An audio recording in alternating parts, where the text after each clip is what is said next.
Alright, this one is Green Lanterns 184 from the 80s, which is a straight up reprint of Green Lanterns 59 from the 60s. The only new thing is the cover here, a new cover by Jill Kane, which isn't bad. It is showing the 3 Green Lanterns of Earth. Remember the hard days when there was only 3 of them? This number will triple. We have Alvin Stewart, who was the main Green Lanterns. We have Jordan Albert, who had been retired. And then we have Gary Gardner, who was a Silver Age character who was about to be reintroduced into the mythology. And that is why they are reprinting this issue specifically. Green Lanterns 59 was the first appearance of Gary Gardner. He didn't have that many other appearances between the original issue and his return. He had one major story in the 120s where he briefly replaced Jordan Albert and ended the story in a coma. His first appearance here is very corny. And the other thing is that it doesn't resemble the Gary Gardner you are all thinking of. It wasn't until he was brought back a few issues after this one came out that he got that abrasive personality. Here we get the origine of Jordan Albert, an alien who is a member of the Galactic Peacekeepers called the Green Lanterns Corps. He crashed on Earth, and then his magic ring searched the planet for a replacement, and it chose Jordan Albert, one of the crappiest people on Earth. I have been very critical of Silver Age and Bronze Age DC for always following a very strict and rigid formula, and for having like 5% of the originality and inventiveness of Silver Age Marvel. But Green Lanterns was one of the exceptions. Green Lanterns, Silver Age Green Lanterns is pretty solid. It is one of the few books, probably the main book, that I would say DC managed to get right in the Silver Age. That said, this story isn't a highlight of it, beyond its introduction of an eventually major character. It basically asks, what if someone else got the magic Green Lantern's ring? We have school gym teacher Gary Gardner, who is super bland and made out to be almost perfect in this story, which is all the more funny considering where his character ends up. The interior art is by Jill Kane too. He was the artist for Green Lanterns in the Silver Age, and probably one of the most iconic Green Lanterns artists. And if we are searching for the person who introduced what I call the Raphael the Turtle style, where characters are drawn from a high angle looking down, look no further than Jill Kane.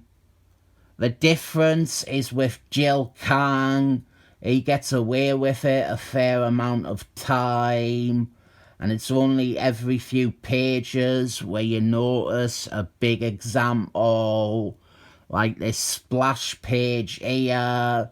It has every face except for Mr. Sinister, all at the same angle. Also, Gary Gardner, he doesn't have his bowl cut yet. Truth be told, there isn't that much story here. It is like an early issue of What If. It's just showing a series of events we are familiar with play out differently because one factor has been changed. I tell you what would be a kick. If they retold this issue now, with it updated and changed to reflect Gary Gardner's subsequent persona and hairstyle. If someone did that, I would definitely want them to fix this page with what could best be described as a waste of space. This did not need to be a splash image. There's no background, and even the colour of the background, it isn't vivid or contrasting enough to warrant it. Have a pink background, then it stands out and it comes to life. So this is what introduced Gary Gardner, or more importantly, I guess, the idea of a second Green Lanterns on Earth, or someone else on Earth becoming a Green Lanterns.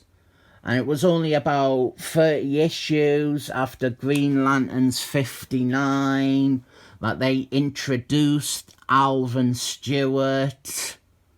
Gary Gardner actually briefly appears at the start of that issue too. He is in a bus crash. In the past, I have described Gary Gardner as my favourite Green Lanterns, but that is a tough decision. I think Gary Gardner is the most enjoyable of them, but I like Alvin Stewart, I like Kyle Reese, I like John Scott. It's only really Jordan Albert I didn't care for, and even him, I like him as a bad guy.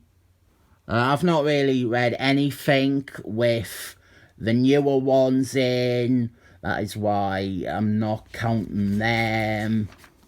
This is full on a what if story though. It introduces Gary Gardner, but the story we are seeing here is just what if Jordan Albert wasn't Green Lanterns and Gary Gardner was instead. And it ends with him being Yellowface, and that is more akin to the Gary Gardner we all know and love.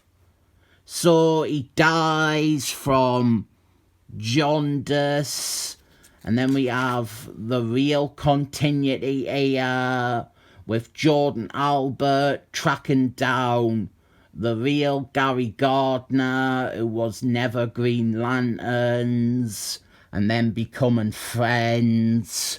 And this is a friendship that will endure, with Jordan Albert stealing Gary Gardner's girlfriend and leaving him for dead in space because he was getting in the way of Jordan Albert banging his girlfriend. This is another one of them first appearances that is more of a novelty than summit of worth. It is like the Sexy Ivy first appearance. If you own a copy of Green Lanterns 59, It is a prop that you have to show off that you have there, not because it is a good issue or an amazing story. You like Gary Gardner, so you have his first appearance.